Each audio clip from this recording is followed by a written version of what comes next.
Lakini siku moja ambao tukio hili ndilo ambalo linanifanya niwe na masikitiko makubwa kuondokewa kwa Awadhi Chiko. Unajua sisi tuna taasisi kubwa, kwa hiyo wadokozi ni wengi sana. Kwa bahati mbaya, siku moja usiku wa manane, kuna vibaka waliingilia wanafunzi pale chuoni, wakaiba takriban simu 8 za wanafunzi, na waliiba mabweni ya wasichana. Wao walivaa hijabu, alafu wakaingia mabwenini wakaiba.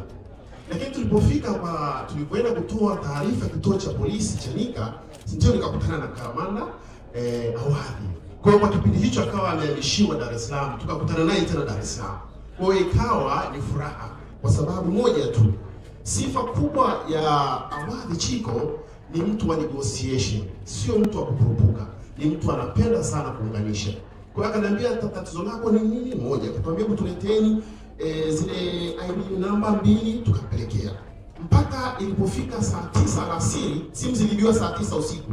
Ilipofika saa 9 alasiri, zile simu zilikuwa Mwanza. Kwa hiyo siku iliyofuata kaniita ofisini kwake, akaniambia bwana, hawa vijana wangu wapeleke Mwanza. Walikuwa vijana kama 3. Wakaenda Mwanza. Wakakaa siku ya kwanza, siku ya pili nikapigiwa simu. Wale vijana wote, zile simu zako zote zimepatikana. Kwa hiyo natakiwa ile kituo cha polisi. Kwa kubwa, baada ya simu kupatikana, sijui walitumia mbinu gani, na dhibiti kusema moja ya vituo bora katika upelelezi na bahani Chanika wanaongoza.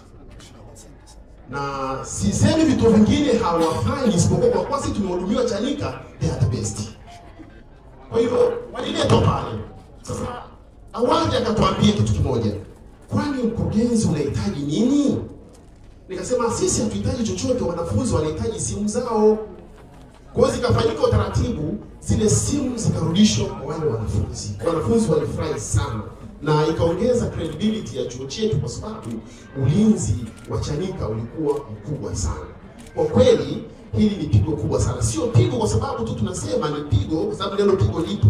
Kamanda Muliro alizungumza ni pigo kweli, kwa sababu Awadhi ukienda ofisini kwake ni step by step, na sidhani kama kuna mtu alishaondoka ofisini wa Chiko akawa ametukia na kufanikiwa jambo lake kubwa. Na zawadi kubwa ambayo tunaweza kumpa huyu kiongozi wetu, mlinzi wetu, ni kumwombea dua njema. Kwa sote kwa pamoja, ambalo tunatakiwa kulifanya siku hadi siku, kuombea. Na kinachoniuma zaidi, wakati ile ajali inatokea, nilikuwa nyuma yake.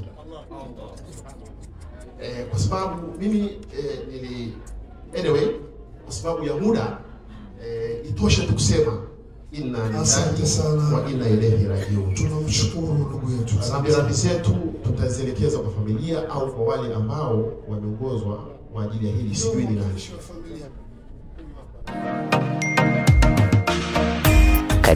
Karibu tukuhudumie. Asante sana. Nahitaji mashuka yaliyo bora kabisa. Hapa tuna kila aina ya mashuka kutoka Dubai na Uturuki, lakini pia tuna maduveti bora kabisa. Oh, kweli? Kama unahitaji mashuka mazuri na yenye ubora wa hali ya juu, bila shaka hapa ndo mahali pake. Okay, nice. Nimependa sana uimara wake, rangi zake, material yake, kila kitu kinaonekana bora na original kabisa. Naam, sisi ndo mabingwa wa kuuza mashuka quality kwa bei nafuu za jumla na rejareja. Wow, I'm very impressed. Karibu Mashuka Safi Tanzania. Tunapatikana Mikocheni A, mtaa wa Tuvikiwa, opposite na Vunja Bay. Hapa ndipo utakapopata ubora wa kipekee. Kwa maelezo zaidi, tupigie simu namba 0715267461. Instagram ni Mashuka Safi Tanzania.